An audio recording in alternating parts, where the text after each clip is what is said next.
Assalamualaikum warahmatullahi wabarakatuh. Perkenalkan, nama saya Nopianti.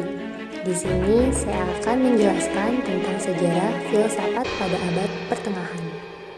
Kata pertengahan diambil dari dua zaman, yaitu zaman Yunani kuno dan modern.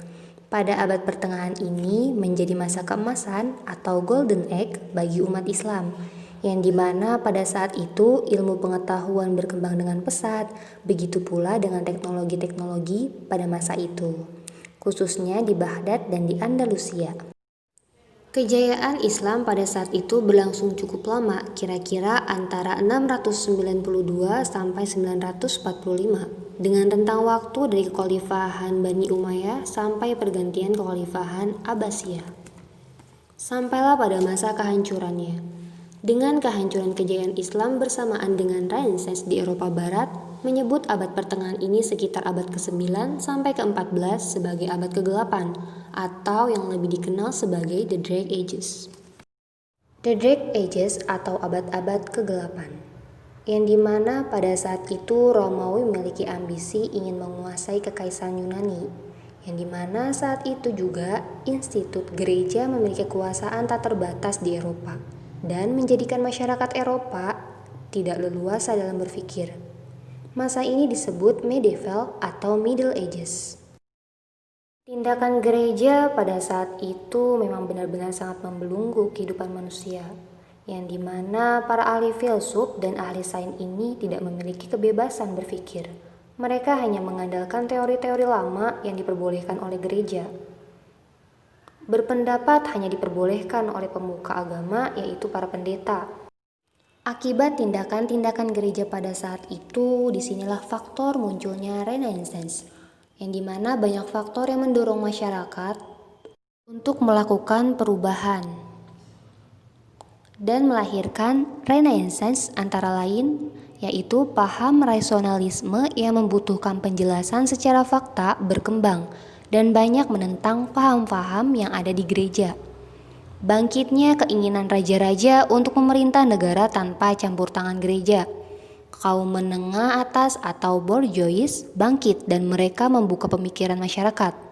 Golongan humanisme yang menggunakan sastra Yunani dan Romawi kuno sebagai pondasi peradaban bangkit dan mempengaruhi masyarakat. Penaklukan Konstantinopel oleh Turki membuat cendekiawan Konstantinopel kabur dengan membawa dokumen-dokumen Yunani dan Romawi kuno ke negara-negara Eropa. Sistem pajak feudal yang memberatkan masyarakat terkikis seiring waktu dan menjadi faktor penting bangkitnya Renaissance. Respon gereja pada saat itu membuat serangan balik melalui gerakan inkusisi. Gerakan ini menangkap dan menghukum mati setiap individu yang membangkang terhadap ajaran gereja Katolik, di antaranya pelajar, seniman, dan ilmuwan. Suatu masa di mana banyak dihasilkan karya seni yang intelektual yang kita kenal saat ini, yaitu karya-karya termasyhur seperti The Mona Lisa dan perjamuan terakhir yang digambar oleh Da Vinci, dan masih banyak yang tersimpan rapi di berbagai museum benua biru. Seiring berjalannya periode Renaissance, Eropa dilanda sebuah wabah yang disebut wabah hitam atau Black Death. Adalah suatu pandemi yang hebat yang pertama kali melanda Eropa pada pertengahan hingga akhir abad ke-14, yang dimana banyak anak-anak yang terinfeksi hampir 50% dan meninggal sebelum usia 5 tahun di abad ke-19. Terdapat beberapa teori mengenai asal wabah ini, yang menyatakan Black Death berasal dari daratan stepa di Asia Tenggara. Wabah hitam merenggut korban sekitar 25 juta jiwa atau lebih dari sepertiga populasi Eropa. Pada masa itu sekitar 1347 hingga 1351. Penyakit itu disebabkan oleh bakteri Yersinia pestis yang ditransmisikan oleh kutu yang terinfeksi oleh tikus.